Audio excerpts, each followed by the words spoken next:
지금 우리나라에서 물건을 사고 팔 때 결제하는 방식은 신용카드 없이 상상하기 어렵습니다. 1950년대 미국의 맥나마라라는 사업가가 있었습니다. 어느 날 그는 지인들과 함께 저녁 식사를 하고 있는데 식사를 마치고 계산을 하려고 보니 지갑에 돈이 없다는 것을 발견하고 매우 당황했다고 합니다. 이후 그는 자신과 같은 일을 겪을 수 있는 사람들을 위해 27개의 레스토랑과 제휴를 맺어서 해당 식당에서 사용할 수 있는 카드를 발급하는데 이것이 바로 최초의 신용카드라고 할 수 있는 다이너스 클럽 카드입니다. 네, 안녕하세요. 직장인 다이어리의 나피디입니다. 오늘은 카드사의 맏형격인 BC카드를 방문했는데요.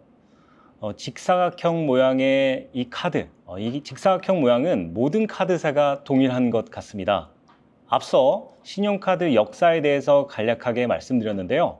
오늘은 직원분들을 모시고 신용카드와 BC카드에 대해서 자세한 이야기를 들어보도록 하겠습니다. 자기소개 부탁드리겠습니다. 안녕하세요. 저는 BC카드에서 20년째 근무하고 있는 유병욱이라고 합니다.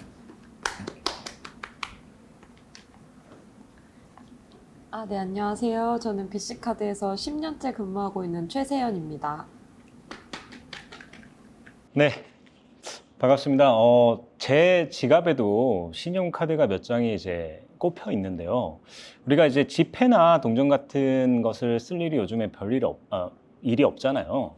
그런데 신용카드를 많이 사용하는데 이 신용카드 원리가 좀 궁금하거든요. 좀 간단하게 설명 좀 부탁드리겠습니다. 네. 쉽게 말하면 이제 회원하고 가맹점 간의 그 신용 거래를 이어주는 겁니다.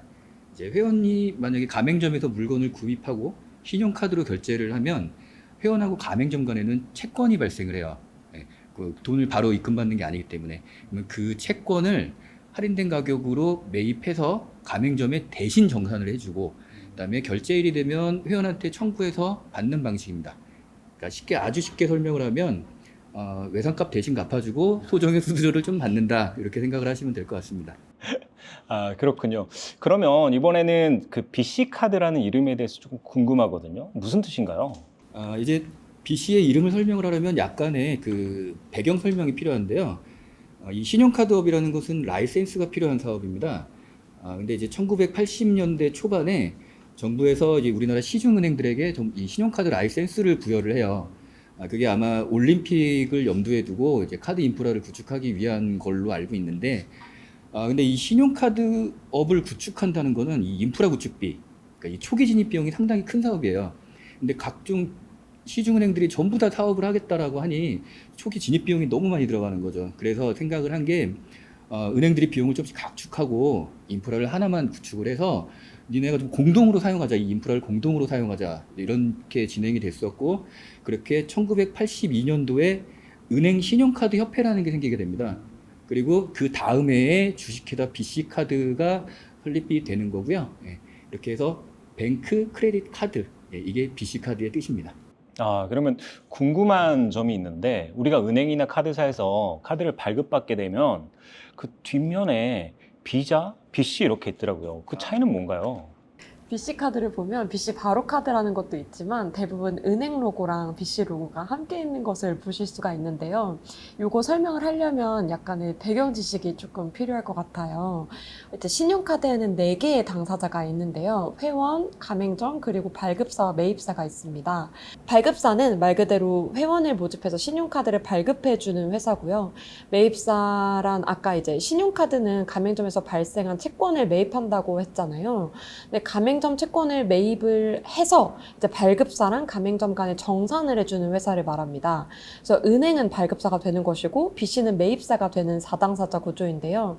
그리고 이제 뒤에 약간 비자 표시도 물어보셨는데 비자 표시는 BC에 이제 가맹점망이 깔려있지 않은 해외에서 비자카드 해외 가맹점에서 사용할 수 있는 우리도 비자의 회원이다 라는 그런 의미를 뜻하고 있습니다. 그렇군요. 이거 좀 생뚱맞은 질문이긴 한데 지금 여기가 사옥이잖아요. 뭐 이런 캠핑장 분위기가 있는데 사옥이 참 좋은 것 같아요. 네, 맞아요. 이게 신축이니까 사옥이 너무 좋죠. 이 건물이 또 저희 BC 직원들한테는 굉장히 특별한 의미를 갖고 있는데요. 예전에 이제 서초동 사옥에 있을 때에는 건물이 두 개가 있었어요. 건물이 이제 좁아가지고 두 채를 썼는데 이 두 건물이 살짝 멀다 보니까 이제 업무 협의를 해야 될 때나 그럴 때 약간 좀 비효율이 발생을 했습니다. 왔다 갔다 해야 되고 하니까. 그래서 이제 당시 이제 경영진이 사옥 이전을 좀 추진을 하셨는데 당시에는 이제 임차해서 이전하는 거를 추진을 하셨어요. 근데 그때 이제 노동조합에서 결사 이전 임차 이전에 결사 반대를 하셔가지고 이제 위원장님은 뭐 사무실에 내 몸을 쇠사슬로 묶고 버티겠다 뭐 이렇게 선언하실 정도로 결사적으로 반대를 하셨습니다. 덕분에 저희는 이제 당시 짓고 있던 이 건물을 구입해서 이제 회사를 이전할 수가 있었고 이제 부동산 시장도 좀 호황이 이제 맞이하다 보니까 건물 가치도 많이 오르고 직원들도 좋아하고 이런 좋은 저희한테는 굉장히 소중한 건물입니다. 저 그리고 혹시 조합 얘기가 나와서 말인데요. 그 우리 회사 조합 자랑을 좀 해도 될까요? 네, 물론이죠. 네네네. 이제 우리나라에 있는 대부분의 노동조합은 이 1987년 그 민주화 투쟁 이후에 대부분 생겨나는데요. 우리 회사의 노동조합은 1986년도에 창립됩니다. 이게 86년도에 창립된 게 어떤 의미를 갖고 있냐면 당시는 5공화국 이제 군부 정권 시절이었기 때문에 노동조합에 대한 탄압이 굉장히 심했을 때고 그래서 뭐 지하에서 몰래 창립을 했다고 합니다. 1987년도에 그 대통령 직선제를 요구를 거부를 하는 이른바 호원 조치가 발표가 되는데요. 당시 이제 노동계 최대 조직이었던 한국노총이 이 호원 조치에 대해서 지지성명을 발표하게 됩니다. 이제 이때 이에 반발한 어떤 그 사무금융권, 금융노조 13개의 금융노조 노동조합이 그 한국노총에 항의하고 그다음에 호원 철폐를 요구하는 공동 성명을 발표를 하게 됩니다. BC카드 노동조합도 이 성명에 동참을 했고요. 그리고 이제 87년 민주화 운동으로 이어지면서 또 지속적으로 결정적인 역할을 하게 되는데 이게 이제 잘 알고 있는 그른바 넥타이 부대의 시작입니다. 그래서 우리 회사도 이제 40년이 넘는 전통을 갖고 있지만 우리 노동조합도 40년 가까이 되는 그런 유구한 좀 역사가 있다. 이렇게 좀 자랑을 좀 하고 싶네요. 네. 이번에는 좀 불편한 얘기를 좀 여쭤볼 건데요. 그 언론 같은 데 보면은 잊을만 하면 한 번씩 가맹점 수수료에 대한 이야기들이 나오잖아요. 혹시 그거에 대한 부분들을 좀 얘기해 줄 수 있으실까요? 일단 가맹점 수수료의 개념부터 좀 설명을 드려야 될 것 같은데요. 쉽게 말해서 신용거래는 외상거래거든요. 신용을 보고 외상을 해주는데 가맹점은 이제 뭘 믿고 외상거래를 해주느냐 하면은 바로 신용카드를 보고 해주는 거죠. 가령 이제 A라는 회원이 B라는 가맹점에서 물품을 구입을 하고 신용카드로 결제를 하게 되면은 A 회원이 이제 B 가맹점에 갚을 돈이 생기는 거예요. 근데 그 채권을 갚을 돈이란 그 채권을 C라는 신용카드사에 팔고 신용카드사는 그 다음 날에 가맹점에 물건 값을 입금을 해줍니다. 물론 이제 매입을 할 때에는 원가보다 조금 할인해서 매입을 하겠죠. C도 돈을 대신 갚아주고 A한테 받을 때까지 시간도 걸리고 리스크가 이제 동반을 할 테니까 좀 더 할인된 금액으로 채권을 매입을 합니다. 이제 그게 바로 그 할인된 그 부분, 그게 바로 가맹점 수수료 개념입니다. A, B, C 나오고 그러다 보니까 좀 복잡한데 좀 예를 들어서 쉽게 좀 설명 부탁드릴까요? 이제 쉽게 예를 들어 설명을 드리면 혹시 여기 지금 카메라 감독님이 계시는데 카메라 감독님이 저한테 돈을 10,000원을 빌렸어요. 근데 제가 PD님한테 카메라 감독님한테 제가 받을 돈이 있는데 PD님이 저한테 좀 대신 좀 갚아주고 나중에 카메라 감독님한테 받으시면 안 될까요? 이렇게 물어보면 뭐 대부분 뭐 이걸요? 제가요? 왜요? 뭐 이럴 수도 있잖아요. 근데 이제 제가 다 제안을 합니다.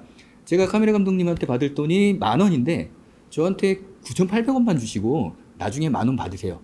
뭐 오케이? 이렇게 거래가 성사가 되는 거죠. 이런 개념이라고 보시면 됩니다. 네, 뭐 어떤 건지 이제는 좀 이해가 됐습니다. 근데 이 수수료 문제를 항상 정치인들이 선거 때마다 꼭 이야기를 하는 것 같아요. 네. 네. 이게 우리나라가 그 IMF 이후에 자영업자 비중이 상당히 높아졌어요. 네, 그렇다는 이야기는 그 자영업자들의 좀 표가 많다는 이야기죠.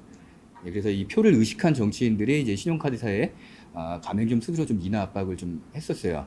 근데 이제 처음에는 이 정부에서 이제 신용카드 거래 금액에 대한 소득공제 그 정책을 펼쳤잖아요.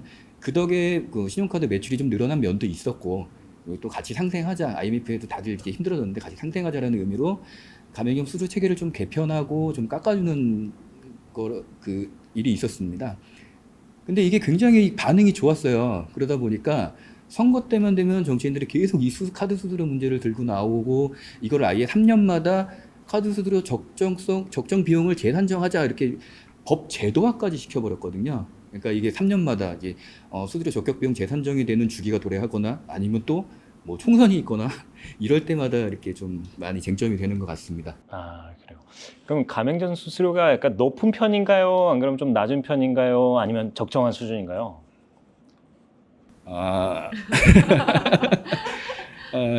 이게 뭐 플레이어마다 입장이 다르겠죠. 근데 일단 뭐 저희야 신용카드사 직원이다 보니 근데 이제 문제는 그거예요. 이 적격비용 재산정 제도의 취지 자체가 가맹점 수수료를 낮추려는 목적을 가지고 시작을 했던 거고, 거기에 또 표를 이식한 어떤 정치권의 의도, 정치적 의도를 가지고 진행이 되다 보니까 지금은 이제 수수료가 원가 이하로까지 떨어져 있어요. 왜냐하면 신용카드사도 비용이 들거든요.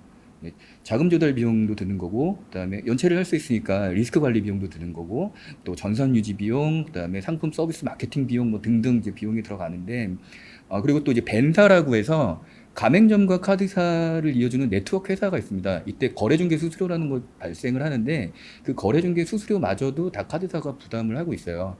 그래서 지금은 좀 소액 결제는 오히려 카드 결제를 안 해주시는 게 카드사한테는 더 이득이 되는 상황입니다.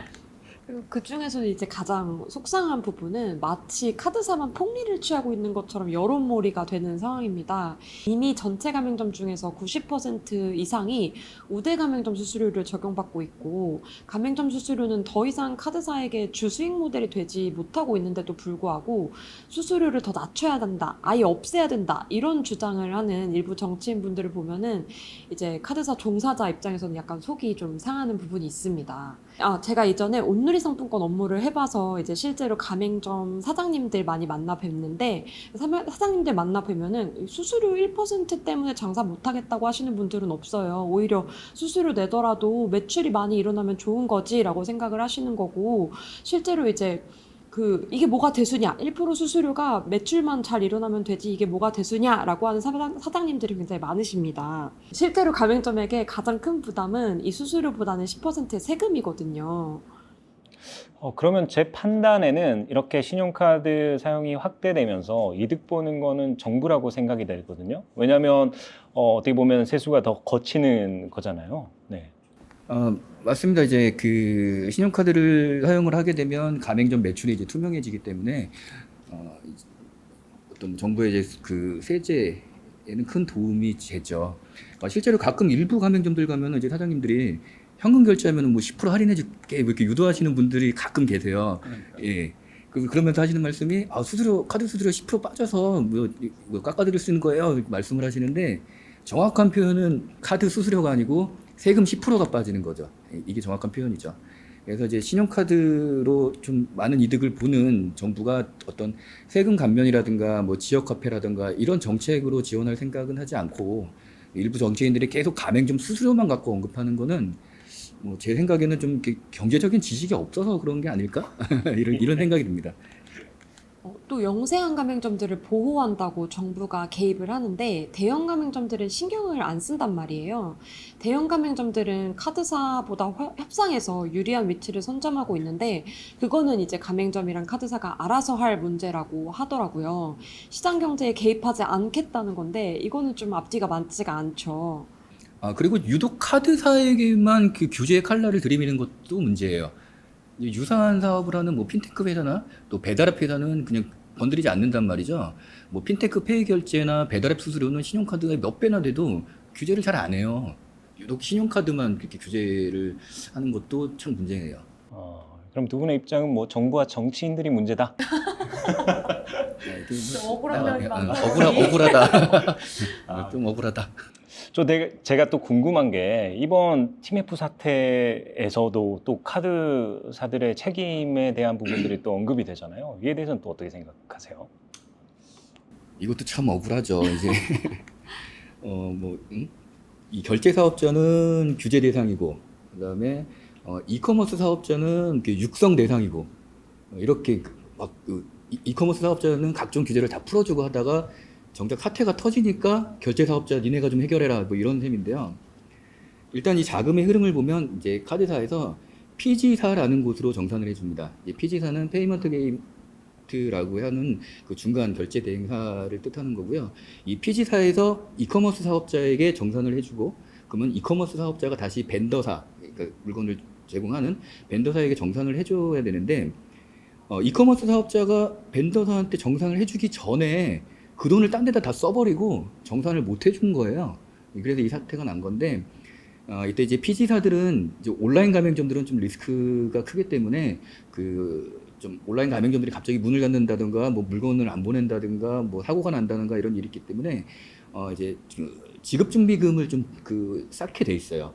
그러니까 이번 사태는 일단은 PG사가 그 지급준비금으로 회원들한테 환불을 해주고 다시 가맹점한테 구상권을 청구하는 게 정직 절차인데, 이제 문제는 티몬하고 UMF 둘 다 이제 기업 회생을 신청해 버렸단 말이에요.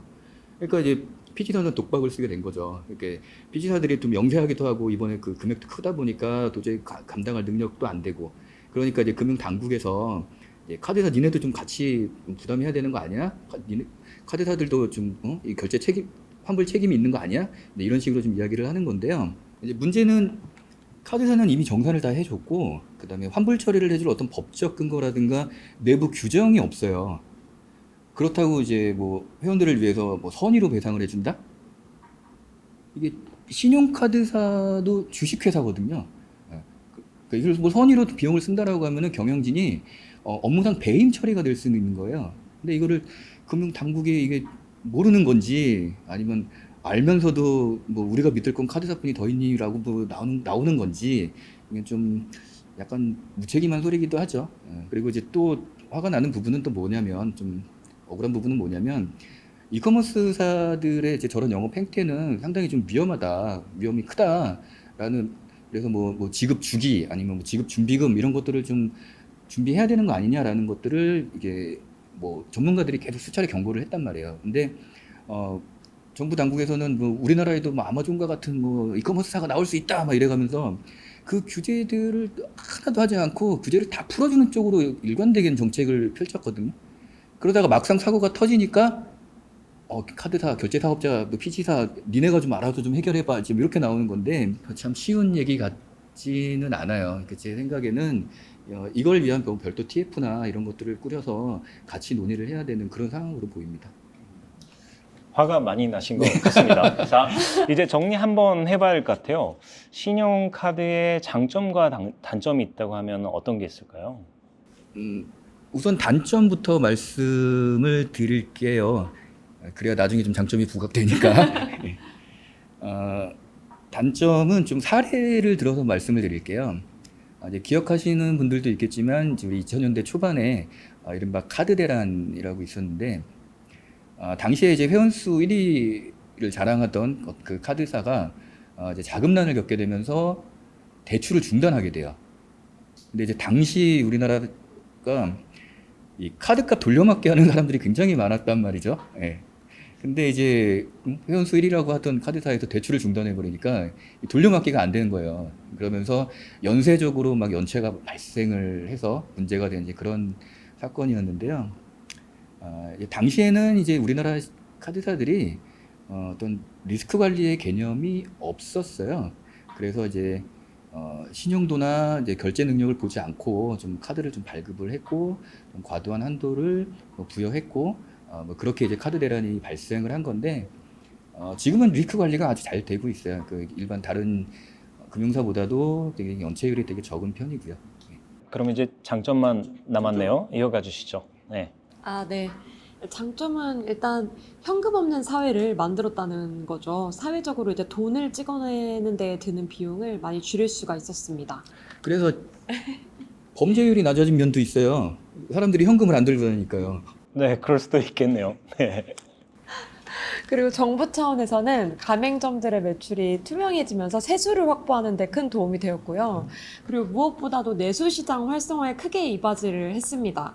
이제 회원들은 신용카드 덕분에 편하게 소비할 수 있고 덤으로 카드 혜택도 같이 받을 수가 있고요.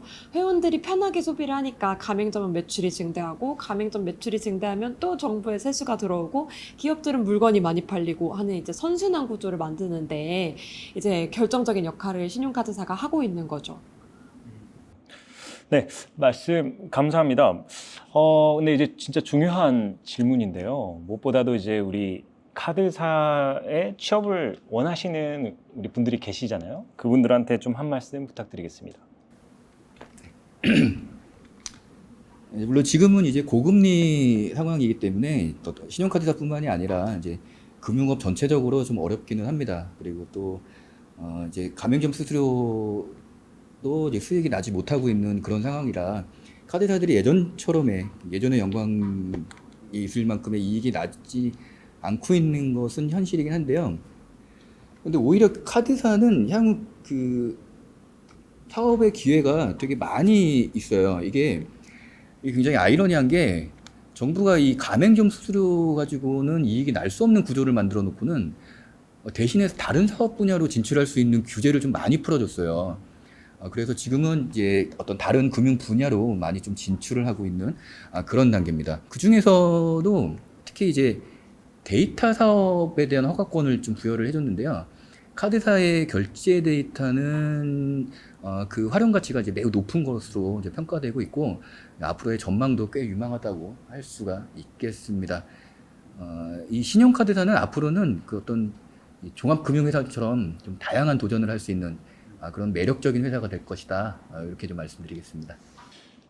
그럼 뭐 평소에 어떠한 성향을 가지신 분들이 좀 지원을 하면 좋을까요? 어려운 질문인가요? 신사업 분야에서는 그래도 이제 다양한 방면에, 왜냐면 저희는 새로운 먹거리가 필요한 회사이다 보니까 다양한 방면에 이제 관심을 가지고 트렌드에 관심이 많으신 그런 인재분들이 필요할 것 같고요. 또 본연 사업인 프로세싱 분야에서는 어떻게 생각하시나요?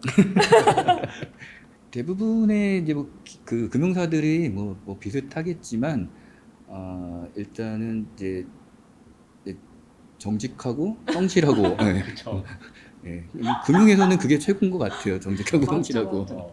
예전에는 금융사 취직하려고 하면은 뭐 그런 내역들도 많이 봤잖아요. 뭐 빚을 얼마나 갖고 있나 그런 걸 했는데 요즘에는 뭐 하는지는 모르겠습니다. 아무튼 정직과 신용 이런 부분들이 가장 중요할 것 같더라고요.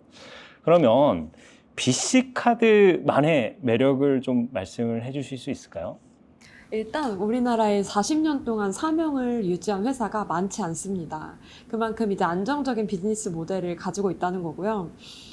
그리고 아까 말씀드렸듯이 새로 진출하는 사업 영역이 많아가지고 다양한 경험을 해볼 수 있다는 그런 좋은 점도 있습니다. 그리고 이제 급여 수준은 어떻게 한번 말씀을 해봐 주시겠나요? 솔직히 급여 수준은 이제 같은 이제 신용카드 업계를 봤을 때 뭐 업계 중에서 뭐 우리가 1등은 아닐 거예요. 1등은 아니지만 그래도 신용카드 업계에서 상위권에 이렇게 포진을 하고 있고요.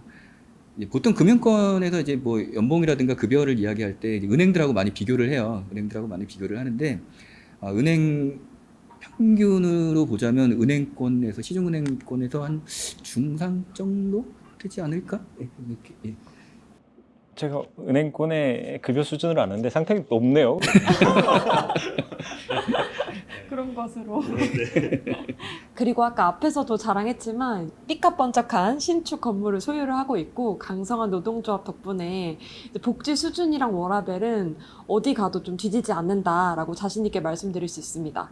특히 이제 금융권에서 거의 유일하게 안식월 제도라는 게 있는데요. 이제 5년마다 한 달씩 쉴 수 있는 제도예요. 그래서 휴가비도 지원이 되고요. 지금 생긴 지 벌써 5년이 돼서 저는 내년에 한 번 더 두 번째 안식월을 가게 되었는데요. 만족도가 굉장히 높습니다. 이렇게 안정적인 BM을 바탕으로 앞으로 진출할 수 있는 사업 기회가 많고 꽤 안정적인 급여 수준과 복지 그리고 워라밸이 뛰어난 회사다. 이렇게 소개를 드리고 싶네요. 네. 네, 오늘 시간 내주셔서 감사합니다. 네. 감사합니다. 오늘은 BC카드를 찾아와서 많은 정보를 들을 수가 있었는데요. 다음 화에도 다양한 직장 정보를 가지고 여러분들을 찾아뵙도록 하겠습니다. 대한민국 구석구석 일하는 모든 것이 안전하고 행복한 일터가 될 때까지 직장인 다이어리가 함께하겠습니다. 문자